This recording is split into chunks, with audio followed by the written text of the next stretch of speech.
מדליק שם?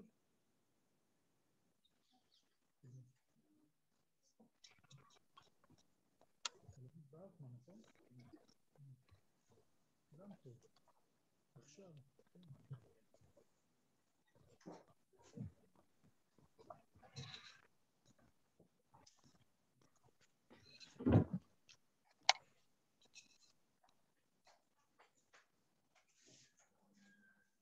מי את רוצה שנתחיל אליהם? איתי? אז יש לנו לשמוע, נדב, וזהו.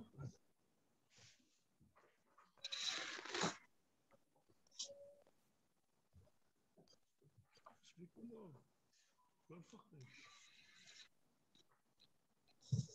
איך התחיל בית ספר? בסדר? כן? יש לך מחנכת חדשים או ש...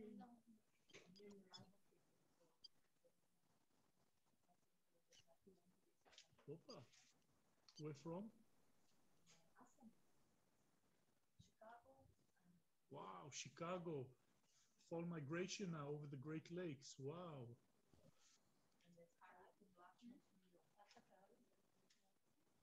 מה זה morning אצלם בארצות הברית? Okay. Good afternoon from Jerusalem. Welcome for our migration broadcast from the best sites this lovely afternoon. We'll be broadcasting from the Jerusalem Bird Observatory, where I'm sitting right now, from the Eilat Bird Observatory, and from the north, from the Kula. These are amazing sites that are now serving hundreds and thousands of birds that are migrating as we speak from Central Europe, Eastern Europe, down south to Africa, and we are catering for their needs thanks to your support and to the members of SPNI in Israel.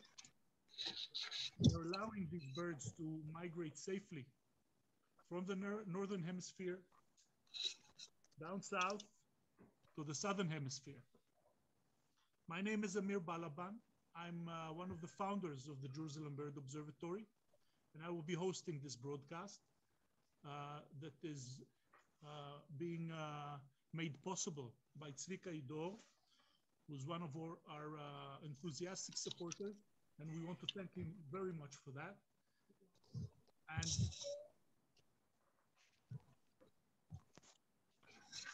some problems. Can you hear me right now? Is this better? No. I'll try to get closer. 1, 2, 3. Can you hear me? We're getting messages that we can't hear. Wow.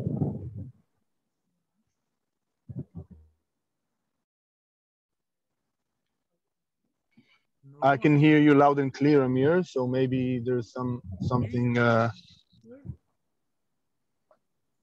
This is Nadav. I can hear you loud and clear. Okay, I'll try to speak up. As I was saying, we are now working in a network of sites that protect important stopover sites. I can hear Nadav sound very muffled. And we'll try to share with you some of the experiences we've been having during the last few days. The Jerusalem Bird Observatory is one of our most intensive urban sites. And this afternoon, I'm here with Alain Kassal over here, the JBO director. Amit Spivak, one of our volunteers.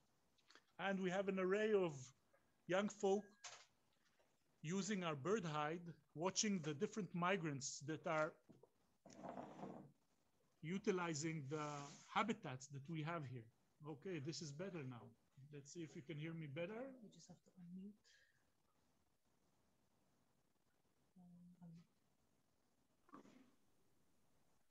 1, 2, 1, 2. Can you hear me better?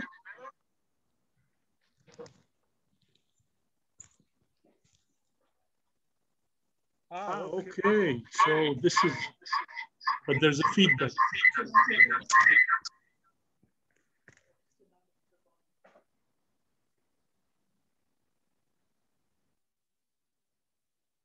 This is better. Can you hear me?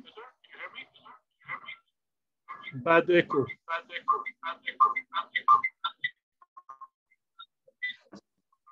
זה יודע לעבוד.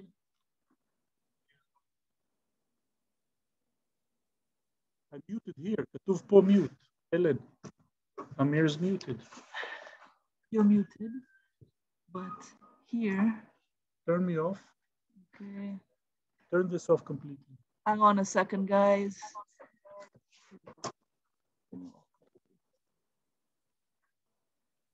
Okay, back in business. So as I was saying, we're here located in the JBO. We'll be visiting the Eilat Bird Observatory and the Hula Valley with our team members, Noam Weiss, the head of the Eilat operations, and Nadav Israeli, the head of the escapes and sounds and sights of the fall migration. I would like to start with a short description of fall in Israel. As you may well know, we're located in the Mediterranean habitat, and Israel is situated in the eastern part of the Mediterranean. So most of our weather and climate is affected by the Mediterranean Sea. The Mediterranean Sea basically is an enclosed sea. So temperatures in summer, the water temperature reaches a relatively high level of around 28 to 30 degrees centigrade, which is lukewarm. And this affects our winter, meaning and our fall, because this means that the sea is warm, temperatures are now falling gradually. That means we have a lot of humidity in the air. We're seeing clouds, which are fantastic after a very, very warm and hot summer. And this is basically a sign for most of the summer birds to migrate south. This happens all over our region, and the low temperatures are an amazing feature that enables birds to fly, usually at night, with good conditions. You must remember that the migration process is a very tiring process, and it needs a lot of energy. So when temperatures go down, it's a good sign to start moving. And contrary to the spring migration, which is very short and intensive because birds are racing to the north, fall migration is longer. It starts in August and it will end at the end of November. That means it's a very long cycle. Birds are taking their time. They will reach a staging post and they will stay for a few days. And this is one of the pleasures of fall migration, that it's longer. Birds stay around for a longer period, and we as bird watchers and naturalists can enjoy them. And one of the features that's very unique to Israel is not only a staging post, it's also a winter destination. So every week we get new birds coming in, and they will stick around for the whole of the winter period, which is very exciting for us. So at the moment, we're seeing a lot of songbirds on the move, and I'll show you some of the songbirds. Most of the storks have passed during August, and also the honey buzzards, which is a raptor. I see Noam Weiss has something special for us, so I'll stop my general descriptions and move to Noam. Noam, over to you. I see you have an interesting bird there. Well, it just moved. I'm looking for another one. Just went under a bush. Just a second. It was the Namaku Dove, which is actually an enigmatic bird, and we don't really know what's their status, if they are. Can we hear you? Yeah. Can you hear me? No, not really. Noam Weiss?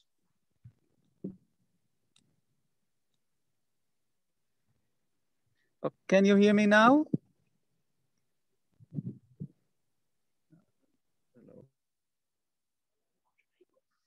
Noam, can you hear me? I can hear you, but I think you cannot hear me. We can hear you now. And did we have an interesting dove in the background? Yes, we did. We had about 3 Namaku Doves that were just here a second ago, but they are extremely elusive. It's now behind the bush and might come out any second now. I guess stick to Jerusalem birds and I'll call you when I have it again. Okay, so get back to Jerusalem because I already have a bird for you.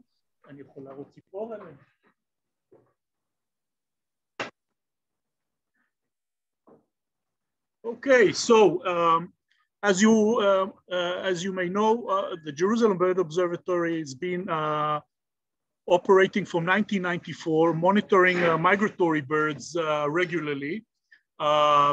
This means that every day we open up our nets and we monitor the birds that use this wild patch in the middle of town. The Jerusalem Bird Observatory is situated between the Parliament, the Knesset, and the Supreme Court. We are very centrally located between two of Jerusalem's most well-known gardens, the Sacher Garden and the Wall Rose Garden, which is a very beautiful park with a beautiful collection of roses. Both of them overlook the beautiful skyline of Jerusalem with the Knesset and the Supreme Court and all the hills around Jerusalem. We're about 800 meters above sea level, meaning that every bird that passes over Jerusalem at night or passing over Jerusalem close to sunrise will dive down into the parks. And as the sun rises, they will search for the wildest area with the most amount of food. And as you may know, a lot of birds use different type of food sources. Some will look for seeds, others will depend on insects, and some will search for fruit, especially fruit that contains sugar. Sugar is very, very important for birds to complete this migratory route. Without sugar, they cannot accumulate fat. Without the fat accumulation, they cannot cross the big desert passage. So the big desert passage is the most terrifying thing any migratory bird will encounter along the way. The reason most of the birds migrate at night because it's cooler and they cannot be seen by predators. These are two main features that are very typical to fall migration, also spring migration. These are nocturnal migrants. So every morning we have a surprise because every morning we have a different array of birds. And one of the interesting birds that we get to see this 2 first weeks of September is this rascal. And when I say rascal, you really have to be careful with this bird because it might look small and you know, a bit non-descriptive, but look at the bill. Oh, whew, of this bird. This is a shrike, or by its English name, a butcher bird. This means this bird is not a raptor, but it is a very, very brave little hunter. And it's a very small but very aggressive bird. And if you look at the shape of the bill, you can see that it's raptor-like. It has oh, gotta be careful. It has a sort of a hook at the end of the bill. Israel has an amazing 7 species of shrikes that either pass through Israel, breed in Israel, or stay here all year round. So when you come to visit Israel, especially during the migration season, it's really fun to look at shrikes because we have such a beautiful array. So this is the redback shrike. Most of our shrike come from the Caucasus, from Georgia, from Kazakhstan, from Armenia, from Turkey. They breed in high elevation, over 1,200 meters in open land, alpine open pastures and meadows, where they hunt a lot of grasshoppers. So you can see how this bird is adapted to hunting insects it will use its tail to flush. To flush the little insects. It will dive down and grab the insects like it's grabbing my finger, okay, my thumb. Now, these birds, especially the male, have a very unique behavior. They will usually show off their prey on little thorns in their territory. So any female like this one, this is a female shrike, will see hanging on thorns in the thicket around his territory. So this is a female that has probably finished her breeding cycle 2,000 kilometers, 1,000 kilometers north, and it will fly down to enjoy insects in the African savanna. What a life, enjoying Eastern Europe or Western Asia in summertime and wintering in the African savanna, you know, looking at the antelopes and following antelopes sometimes and seeing all the grasshoppers that hop around when the antelopes are moving and then grabbing them and feeding on them. And next spring, they'll be back through Israel in their nesting sites. I see Noam has something in his scope. Is Noam ready? Yes. Hi, everyone from Eilat. We are having here 3 Namaku Doves, which is speciality for Eilat, birding in Eilat. The Namaku Dove is a very interesting bird. We see them during summer. They are breeding here in good numbers, and they disappear during winter. So we are not so sure if they are actually migratory or not. But their main story is they are coming from Namaku land, which is in South Africa, sub-Saharan Africa. And oops, flew away. So these birds are actually newcomers, new immigrants. They made Aliyah into Israel many years ago. And here is another one coming, a female this time. And they are here to stay, not all year round, but during summer, we are enjoying the views of 10 to 15 of them every day at the bird sanctuary. They're as small as a sparrow. That's all they are, but the tails are extremely long. The male has a black mask. What you're seeing now is a young bird, probably a female because the males already start getting the black. Wait, Noam, just a second. We can't see you. Okay, I think now we can see you. Okay. So I'm trying to show the Namaku Dove. And that's a young one. It's very colorful. It's a tiny, tiny dove. And this is really one of Eilat's best birds to see right now. So this bird is foraging for seeds right now. And we are in the heart of the Eilat Bird Sanctuary, which is swarming with birds in these beautiful migration days. You can see it's so small. Noam, what's this wind? What's this wind in the background? Oh! Yeah, flew away. Well, yeah, it's very windy out here. And not so easy. Maybe you can hear there is a black tern calling next to me. It'd be nice to show it, but I'm afraid it's moving non-stop. Okay, so that's for now, I guess, unless you want to see a young still that just landed next to me, but it's a bit hard to get a hold on him. See, I suggest you take it and come back again later. Okay, Noam. So we're here still waiting to hear from Nadav to see what's happening. But we have a bird here that is a typical European bird. And what's very special about Israel is that we have birds from all continents, from Europe, from Asia, and from Africa, and also from Arabia. And the Namaku Dove is an excellent example of an African bird that has made Aliyah and now is becoming more a commoner bird along the Rift Valley. But one of the typical birds of the Mediterranean habitats where Jerusalem is located is the gray tit.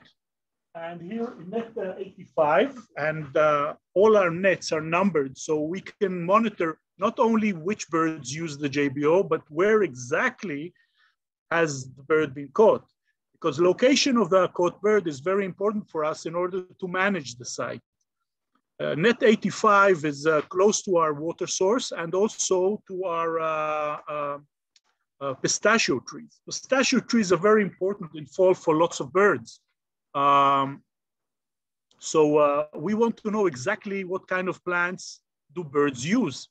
This is very, very important for the management process because our team is not only in charge of the monitoring, but it's also in charge of the management.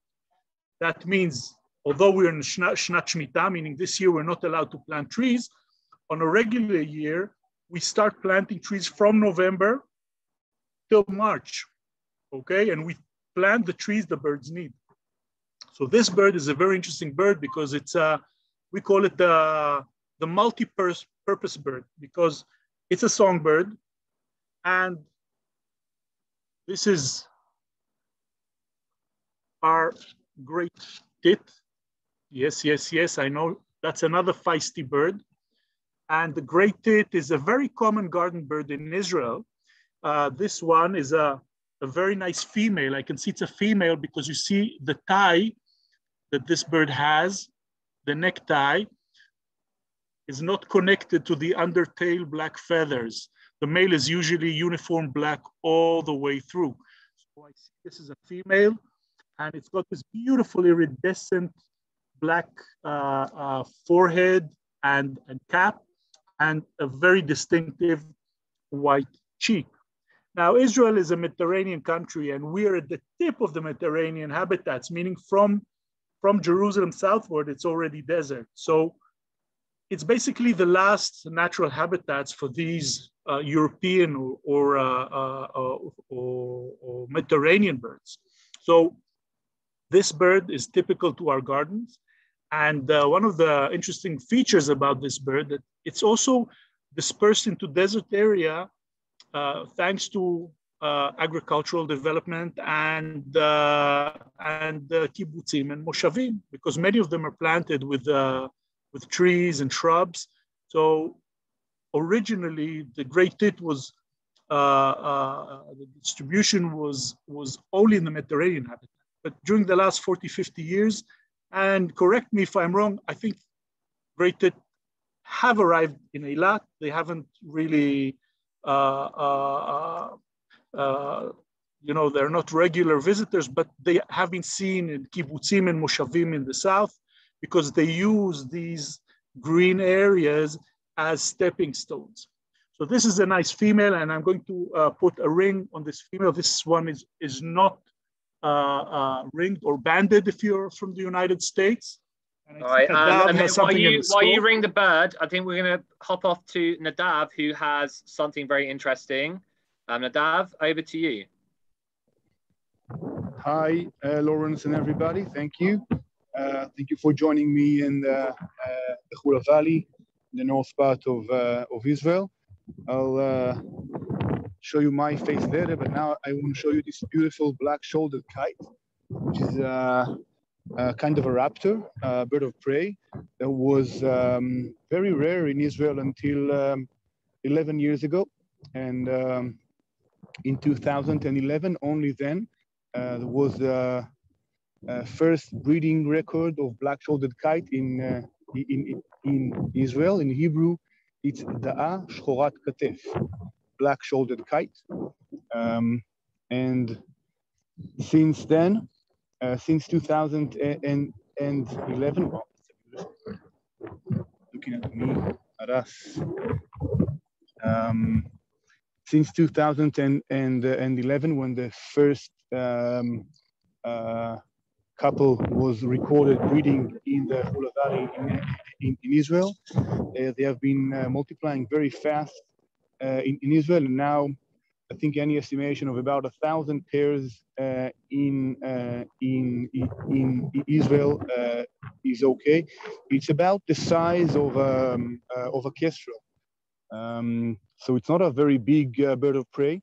They mainly prey on small small mammals like rodents, voles, mice, and on other birds as well. So you hear the wind. There's quite a strong wind here now. I'll try to shade my microphone so you won't get as much wind as I do. So you see the behavior of this black-shouldered kite. It just stands on a wire, looking down on the habitat, trying to locate the voles. Sometimes they look up. So when you see a bird looking up, you should look up as well as a bird watcher, because there might be other birds of prey high in the sky.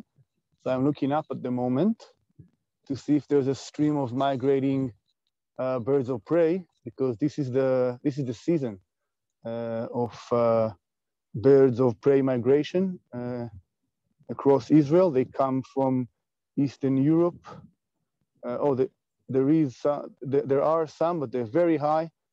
I don't think I will be able to show you them now. Maybe later when they'll get a bit lower.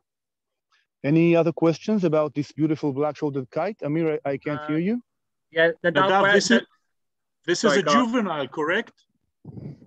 This is a juvenile, yeah, with the with the brown feathers on the back, and a little bit, and the eye is not completely red yet, just orangish, and we can't tell males or females. Males and females look alike. Nadav, there was a question here in the chat: are they competing with kestrels? And the answer for that is definitely yes. In many places, black-winged kites have become the common diurnal raptor. They are very, very tough little raptors, and they are very aggressive, very vocal. So that means a lot of the kestrels are now around habituated areas like towns, farmyards, etc. And they do have a tough competition with these little tough newcomers. So definitely, this is an amazing question. And together with Nadav in 2011, we actually observed the first nest of black-shouldered kites in the Hula Valley. It was one of the most exciting moments in ornithological, contemporary ornithological history. And it was an amazing find. And we were watching, and we were very worried because hooded crows were attacking the nest, and everybody was discussing whether we should help out the poor black-shouldered kites. But apparently what we found out that the hooded crows were ass-kicked by the black-shouldered kites, and that pair produced 4 amazing juveniles, and immediately afterwards went into another breeding cycle. And in 3 years, they were one of the most common raptors observed regularly in Hula Valley. And from then on, when you drive on each highway in Israel, you will see black-shouldered kites hovering around. That's an amazing sight to see. Remember those days, Nadav? Yes, for sure. I just flew. Yeah, so Amir, do you have any more birds in your bag? Noam, I'm keeping a lookout for what you're up to as well. Yes, Lawrence, thank you for sub-hosting. Refereeing. That's okay. That's okay. I do have the gray tit I was speaking about, and now it has a band or a ring on its tarsus. Okay. This little ring is basically an identity number that will be a part of this bird's life. And, many people ask us, do you feel okay putting a ring on a bird's leg? The question is, yes. And the reason is because this is a way for us to monitor the life cycle of this bird in this area of parklands of Jerusalem. We've noticed this year has been one of the worst years of breeding birds in Jerusalem, ever. We usually have an approximate 60 to 70 juveniles of gray tits that breed in the vicinity of the JBO. These juveniles pass through the JBO and they receive a band, a ring, and we follow them as they develop, as they mature, as they start breeding. And this year we have less than 20 to 25 new juveniles in this very, very challenging summer. First of all, during their main breeding cycle, we had a month of a heat wave. This means that less food is collected and given to the chicks in each brood. The success rate was very low. The second thing that we found out is that the development around the parks is so intensive that less habitat is appropriate for the species.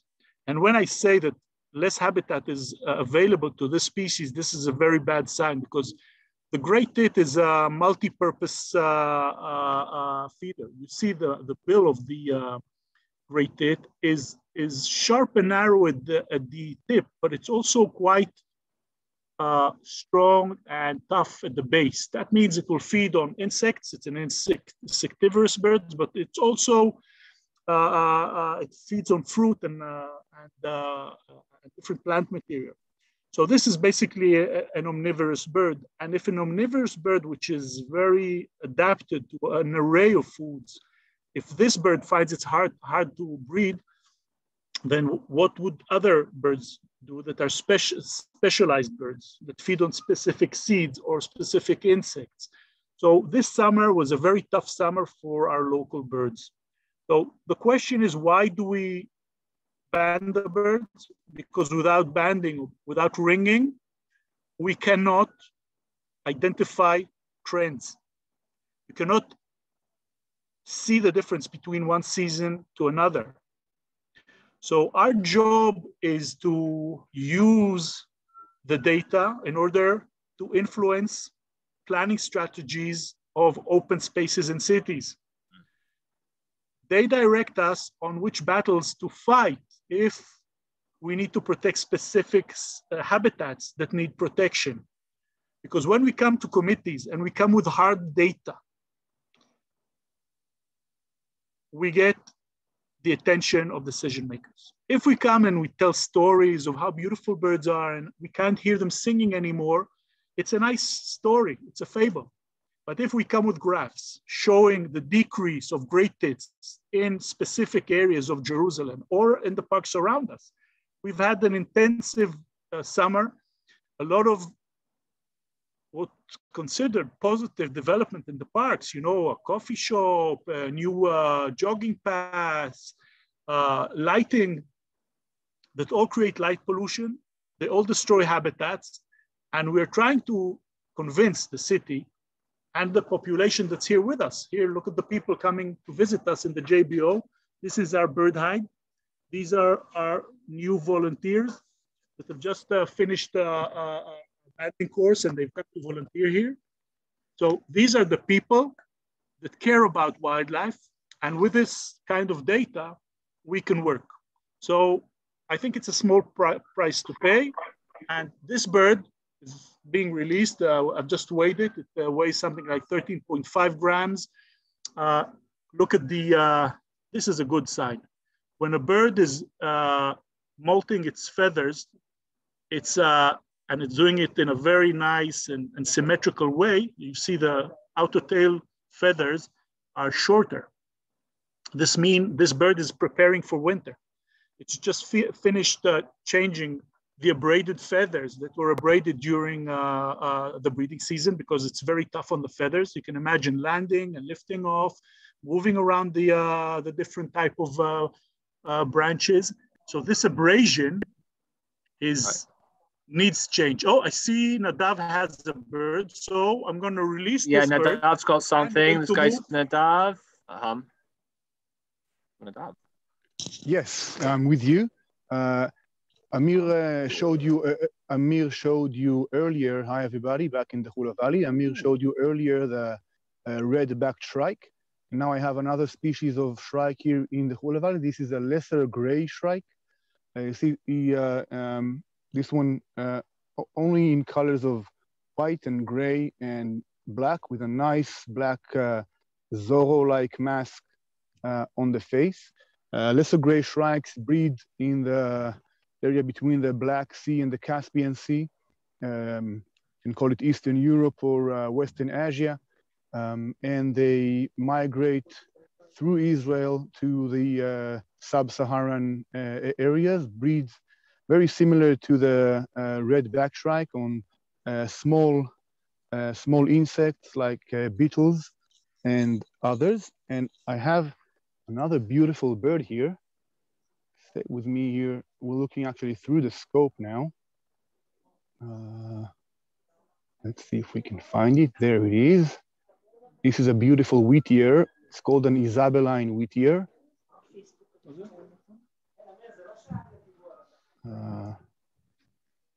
Just a minute, bear with me as I focus on this beautiful wheatear.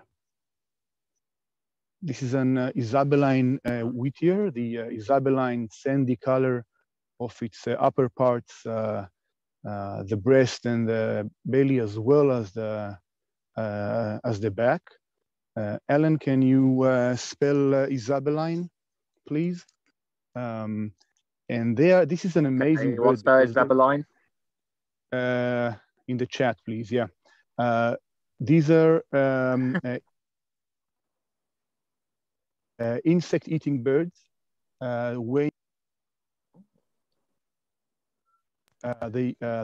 These birds breed practically the same areas, very similar areas to where the lesser gray shrikes breeds, in the steppes and semi-arid areas. Just went down to the field to chase an insect, and maybe it will get up again. No, so it was perched on a high perch here, and from the perch was looking down at prey, at insects in the field, and now went down to catch prey item, and will hopefully get back to its Nadav, Nadav, can I add something? Yes, Amir? I'd like to add, Nadav is describing the perch. The perch is not a regular perch. This is a circular irrigation system. And one of the main goals Nadav has is to work with the farming communities in order to develop sustainable farming mechanisms that sustain migratory and our native birds. So this irrigation system apparently is an amazing perch, not only for wheatears, it's for an amazing perch for kites and storks. So one of the challenges that Nadav has is how to get the farming community on board on protecting migratory birds, using migratory birds as amazing predators that feed on rodents and insects. So I see Noam Weiss has Daddy Longlegs in Eilat, and we'll be moving to Noam. Nadav, see ya. Bye-bye. Yeah, so welcome back to Eilat. And look what we've got here in this beautiful light of Eilat. The black-winged stilts are feasting on the tiny shrimps, brine shrimps in the salty water pond that we prepared. It's a salt pond. And look at these magnificent birds with so high perched on their red legs. They're just amazing. And they're having really, really good time because food is just abundant here. What you are seeing, this flow of water is actually a flow of saline water, which is moved between one pond to the other on the process of production of salt. And this habitat is not man-made. It is man-made, sorry, it's not natural. Nevertheless, it is very, very important for the migratory birds. It's not just the black-winged stilt that is happy with these ponds. There are also some stints around, little stints some rafts. Here is a raft just entering our picture. It's swimming. It has pretty long legs, but it likes to swim too because it blurs the water and brings all the food, the shrimps, up to the surface, so it's easier for it to eat it. And this guy, believe it or not, is coming from Siberia, from the Arctics of Siberia, and it's on the way, all the way to South Africa. It's an epic journey, dangerous, and most important thing is top oversights. Restaurants on the way are getting scarcer and scarcer when all the wetlands are disappearing from our world. Down here in the Middle East, well, water is used mainly for people. We need the water, and that means that we dam water and they don't make it to the wetlands, which are getting dry. So we are making lots of efforts right now to produce man-made habitats, manufactured habitats, which are sometimes in double use for salt production and at the same time also perfect for the migratory birds. So this is just beautiful sight here. Just look at them. We are having these stilts all year round, but they also breed here in good numbers. We build some islands for them to breed safely away from predators. But they are not really sedentary, as birds that we have banded here made it to Chad in Africa, which means that they are on the move all the time. This is just very, very nice bird, which is pretty common here, but always makes your heart beat. And I think we have another guest here. That's another ruff feeding in the shallower water. So it dips its head into the water to grab the shrimps and all kinds of other creatures. There's another ruff just arrived. And they're just amazing. These birds are young. They're just born a few weeks ago, somewhere in the Arctics, and now they are boiling here in about 100 Fahrenheit. It's pretty warm today, but look at these beautiful birds. No, we're gonna leave. Jonathan Mirav apparently is back from Costa Rica, and he has a bird on a wire. Well, Jonathan? Yes, can you hear me? Yeah. Yes, we can. I don't know how good you see this, but this is just flew off and right back to the same place. This is a spotted flycatcher. Spotted flycatchers behave like this. They're also insect eaters. They sit in one spot on a wire, find an insect, shoot up, catch it, and fly back to the exact same place. Now, spotted flycatchers nest in Israel, but this is most likely a migrant because our breeding birds have already left, and this is most likely a migrant from further north. I don't know how well you can see it. Up, just flew off and back. Same place and again. Jonathan, you're a real magician. This bird is it's a tame bird. It comes back to the same spot. What's it doing, Jonathan? What's it doing? Just going off flying, catching a bird and coming back again? Catching a fly and coming back again? Exactly. Flycatcher, as its name applies. It flies from the perch, catches a bird, catches an insect, and comes back to the exact same place. I'm getting confused between flycatchers and strikes, which apparently catch other birds. Jonathan, we're gonna leave you because you're not.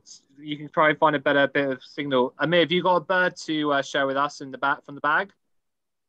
Yes, I have, and back in the flycatchers are on the move now. Flycatchers are on the move. You must remember that Europe is cooling down now, so that means the weather is cold and less insects can survive this tough situation. And as Europe freezes, the birds have the amazing advantage of mobility. So they use their wings to migrate south. With them, we have lots of other songbirds, and we have a beautiful example of one of the larger songbirds that flee Scandinavia, and they will use the sub-Saharan habitats to winter. So this bird that I have from net number 53 is a very beautiful bird, very special, with an amazing song. And as I processed the bird, someone asked, what is the percentage of birds that manage to migrate successfully? The answer is about 25%. There is a lot of mortality involved in migration. Climate change and severe weather conditions have made the migration route harder to complete. 2 weeks of severe heat can create havoc in bird populations.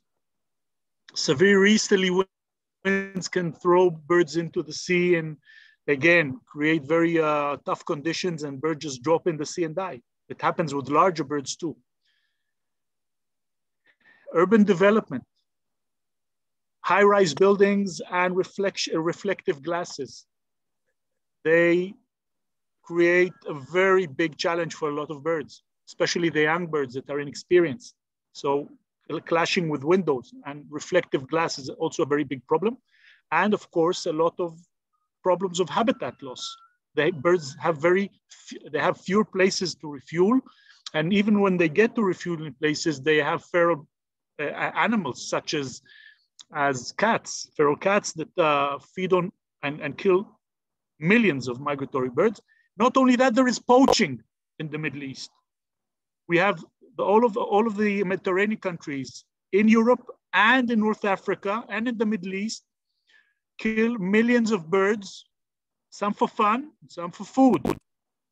This is a very, very, very big problem in places like Malta, Lebanon, and BirdLife International, which we are a member of, is working very, very intensively to decrease. Now I have this bird to show you. This is called the Thrush Nightingale. Wow. This is a thrush nightingale or a nightingale? Is it a nightingale thrush? This is a thrush nightingale. It's one of the 2 species we have here in Israel. The common nightingale is a breeder in the Jordan Valley. And this is a migrant. It comes from Scandinavia, from Finland. And it will migrate to the sub-Saharan tropical areas where it will enjoy an abundance of insects. The ring number is BG 79011. This bird arrived a few days ago, and its fat condition, I will check the fat condition right now. And maybe we can't see. Yeah, that's better. This bird is full of fat. And this is a thumbs up for us because this bird arrived in the JBO and it was empty. The cavity where fat is stored was completely empty. After 4 or 5 days, there's a beautiful yellow bulge of fat.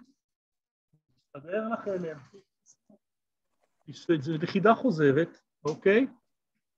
BG 79011. Okay. So this thrush nightingale is a very secretive bird. Most people never see it. They heard of the name nightingale, but to see a nightingale is very tough because it loves the understory of woodland and Mediterranean woodland. It has this reddish type of tail, and it has relatively large eyes because it usually feeds in the darker areas. So the non-experienced birders will usually miss this bird because it's very secretive. When you come to the JBO, and I hope, check it. Namaku, check it. This is Arik, the JBO dog, barking on another four-legged guest. Arik, Namaku, check it. All right. Amir, while you sort out your dog, Noam, you've got a bird, which I can see. So we'll go to you. Hey, Noam, Okay, thank you.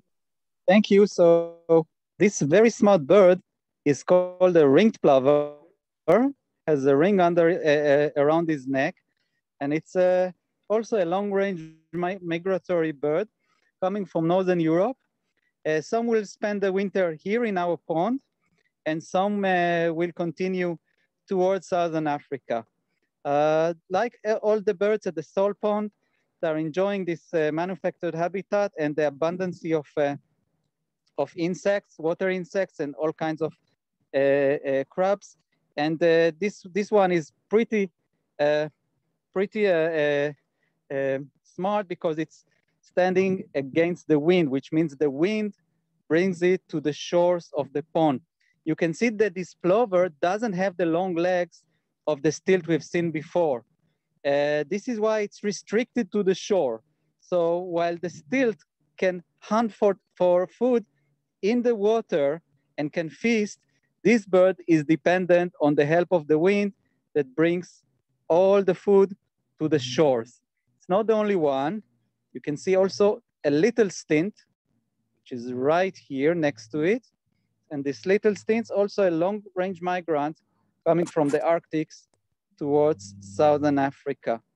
Let's scan this area. Here's another little stint arriving. And let's move on. Just plenty of birds. Here is another ringed plover, a young one. You can see the legs are not as bright orange. Oops, you see how fast they run? They're amazing creatures. Oh, there's a little stint up there, hunting for something moving. It's into eating insects at the moment. And you can see it's moving slowly and secretfully, trying to catch a moving insect. But the insects aren't so dumb here. They are pretty fast too. And they know the stints that are arriving.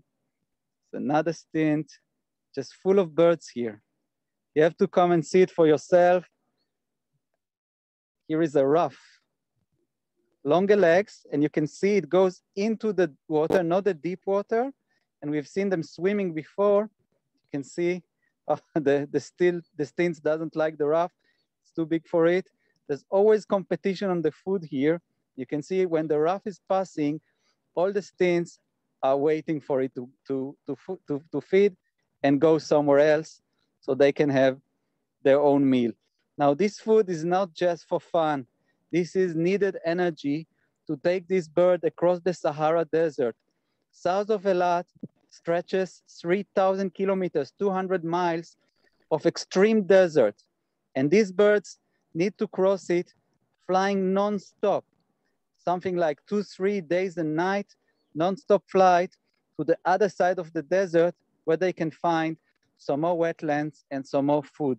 So getting food in Eilat is crucial. And these ponds are extremely important stopover sites for all these shorebirds that are now on your screen feasting. So this is a pretty dramatic point on their flyway. From here starts the biggest challenge, crossing the desert.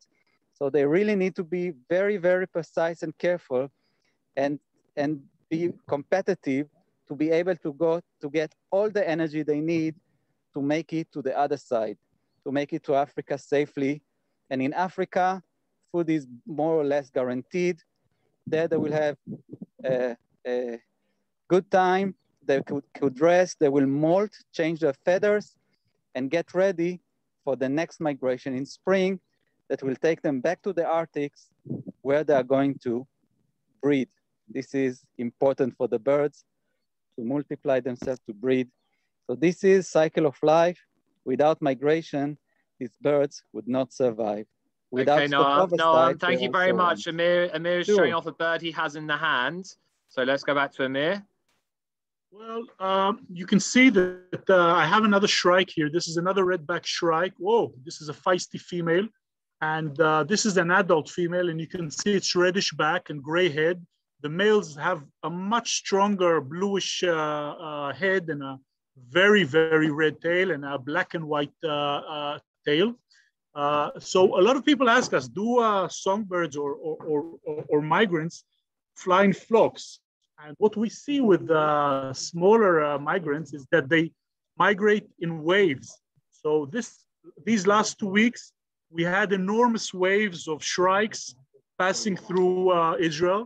And you can see these long wings are adapted to long, fast flight. And our last days in the JBO have been full of these very, very aggressive birds. And we see them sometimes hunting large prey, such as lizards and sometimes even large insects. And we sometimes have problems with them in the nets because they identify birds that have been caught, and we have to chase them away because they will try to get energy any way they can. So this is another beautiful female shrike. She will be back in springtime in order to nest in the Northern Hemisphere. Now I have another very nice, delicate bird. So I'm going to release this bird. I want to show off. Look at our young team. Wow. Look how much energy. These juvenile birders. This is Dro, our National Service volunteer, and Orly that's hiding. And we have another bird, Net 88. Net 88 is a very dense habitat, and this is used by a lot of the smaller and secretive birds that pass through the JBO. This is what's nice about the net system, is that it basically monitors all the birds. So it's not like regular bird watching that only what you see you can monitor. Here, things that you can't see are monitored. So this little bird, this minute migrant, is one of the most amazing migrants ever. This little warbler, yeah, I'm sorry, it's gonna be short and quick. This is called a willow warbler. And the willow warbler will receive a very, very small and light ring. I will show it to you immediately. RK254 2. These bands are so small, they hardly weigh, and they're specially made for these very small migrants. And this very, very small migrant comes from the Arctic, and it will fly down to South Africa. It's over 7,000 kilometers in average. It's an amazing distance. This is a juvenile bird. The wing length is 72. Age 3, this is a juvenile bird. 72 what, Amir? Millimeters, 52 millimeters tail. Fat score.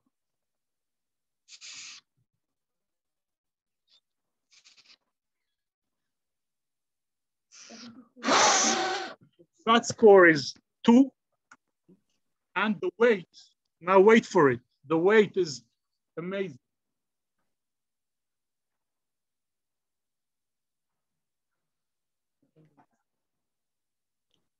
8.4 grams. Lawrence, please do translate that into ounces. And I know this is a juvenile bird because it's very yellow. The yellow birds are usually young, and it will spend 3-4 months in South Africa, and in March it will fly back north. Yeah, it's about okay. 0.2 ounces. So I'm going to release this Google, bird. it's 0.29 ounces, which sounds very, very, very small. Light. This is a record-breaking migrant, and towards the end of our broadcast, I think it's amazing to see how such small birds have adapted to long-distance migration, and this is true not only to birds that migrate right now from Europe to Africa. It's true to North American birds that are on the way to South America as we speak.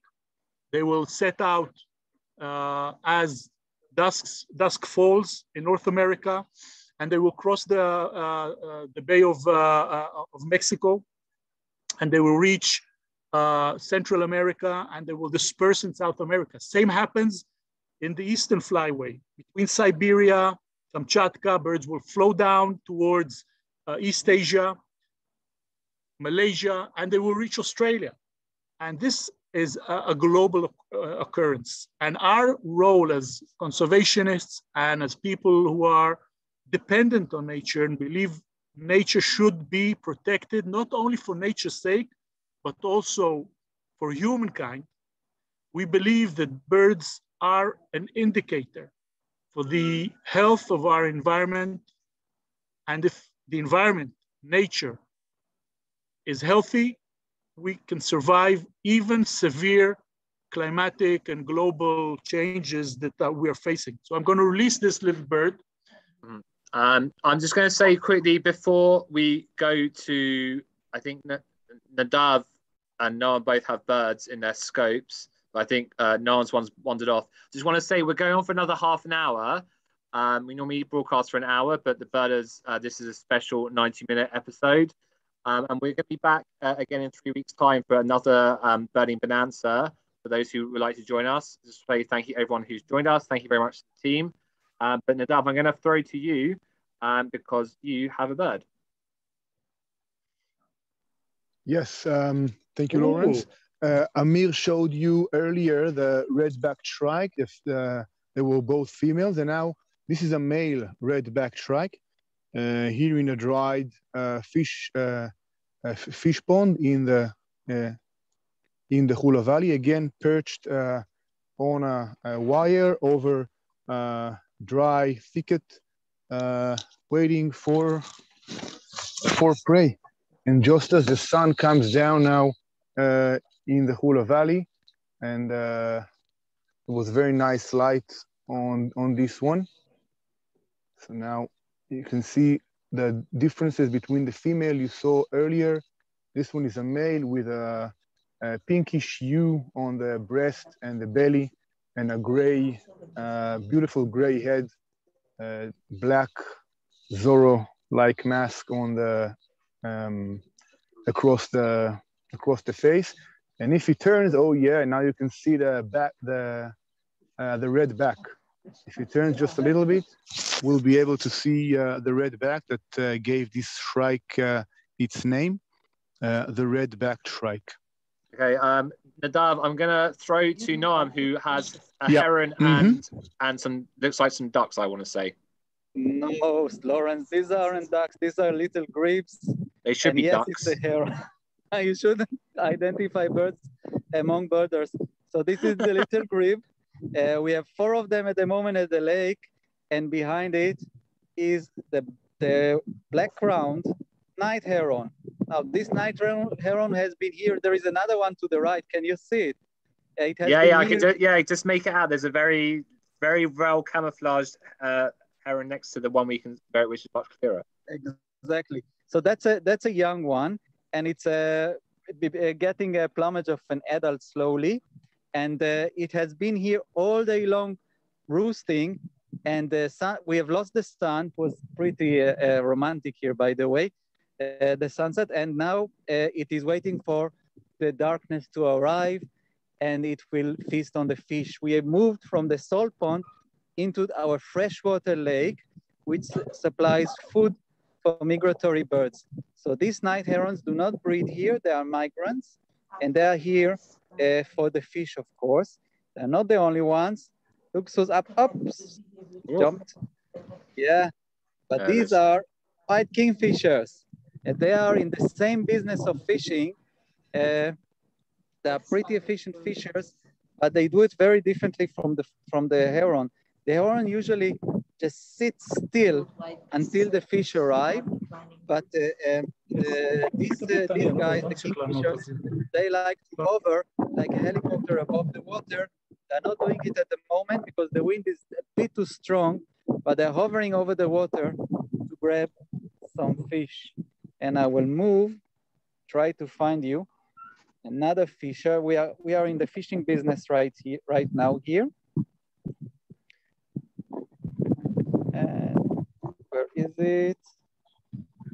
Noam, some people, we have a few questions here, so try to focus on a bird and I'll try to give some answers. First of all, there was a question about pesticides and is it affecting bird population? The answer, in short, yes. A severe decline in a lot of bird populations due to excessive use of pesticides in monocultures and intensive agriculture.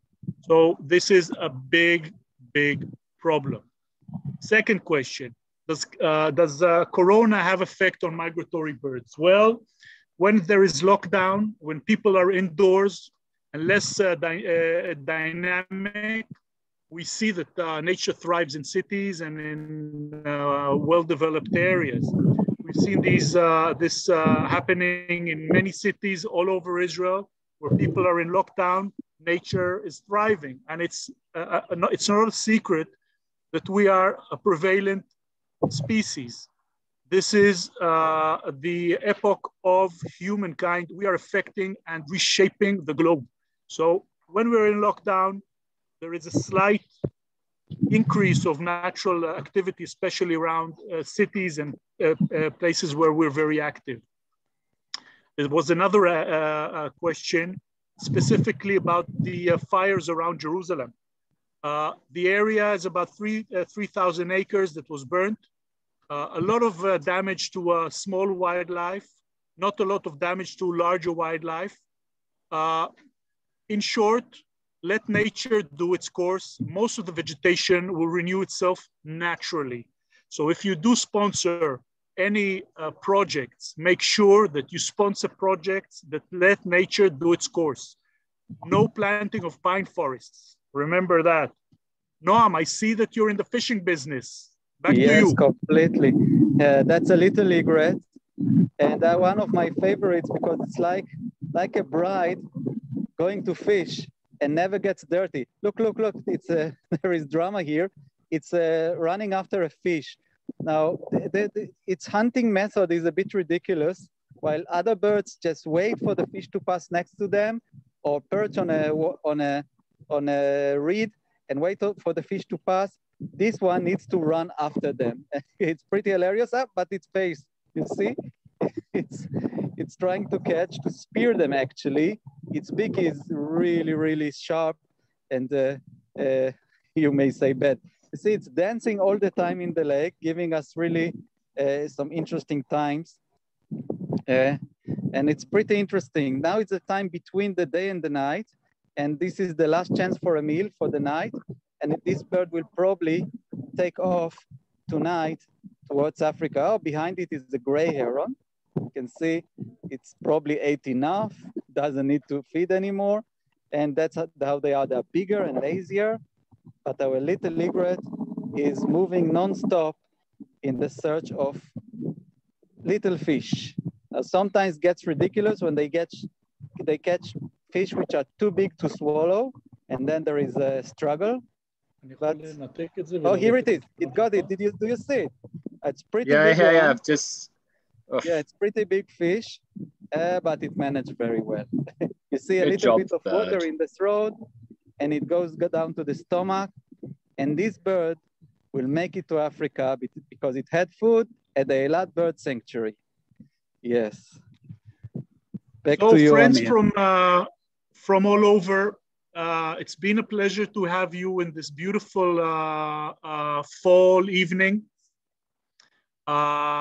We want to thank you for supporting us and the work we do.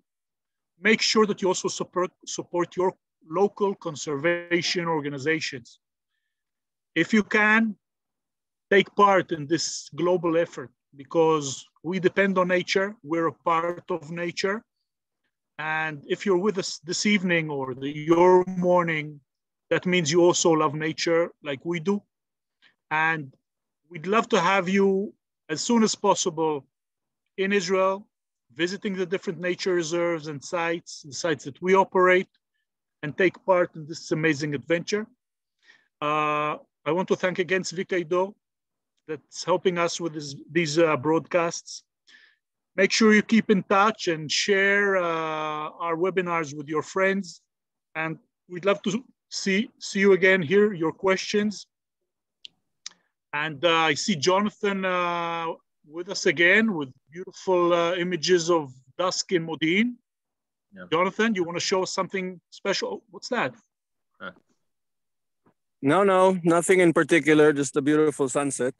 Okay, we can have a few minutes of sunset. Yeah, here is a little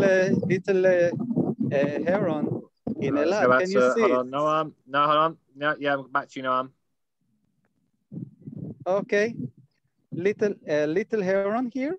See, it's tiny heron, very camouflage. So it's called the little bittern actually. Little bittern, it's a male, and it's hiding in the bushes, camouflaging itself.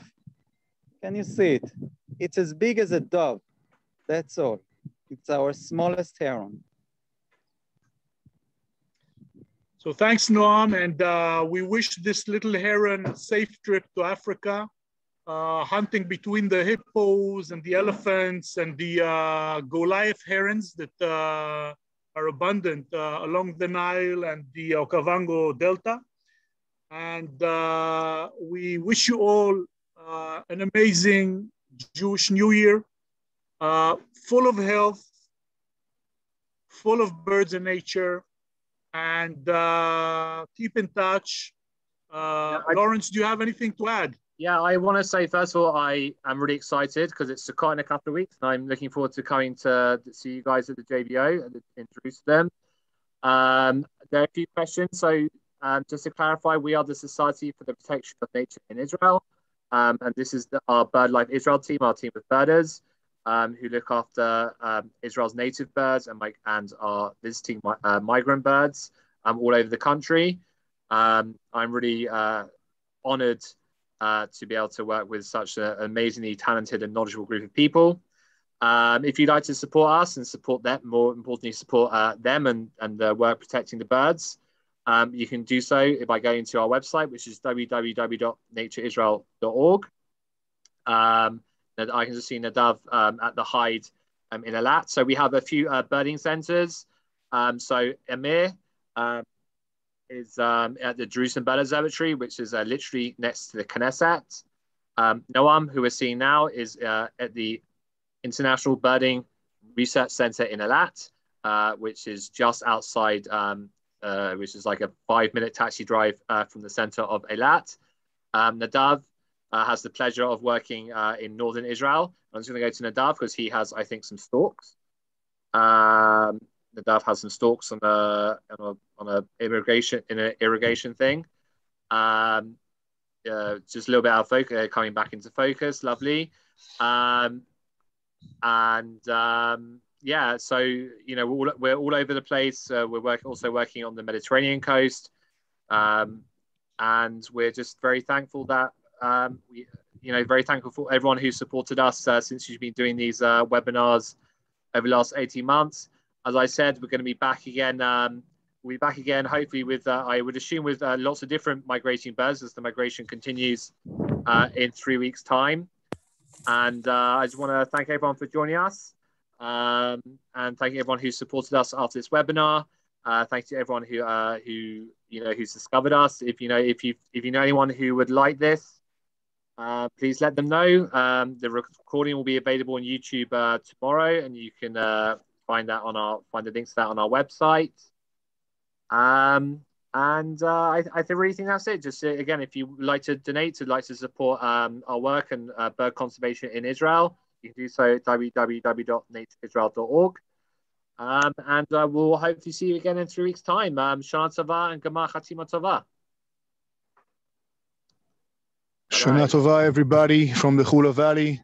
This is the storks saying good night. They're going to roost here. All right. Bye-bye, everybody. Bye, everyone. Alen, I think you have to actually turn us. Alen or Amir, I think you're actually in